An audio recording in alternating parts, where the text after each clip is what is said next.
Hi all, my name is Erica Clemens and I'm a senior economist with Bright MLS.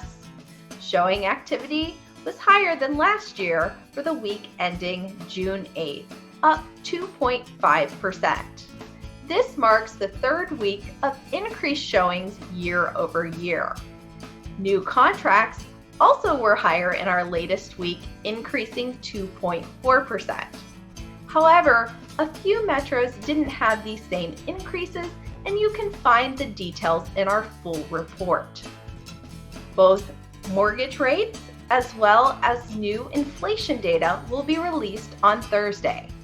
Bright's social channels will share what Dr. Lisa Sternmitt is thinking these numbers mean for housing.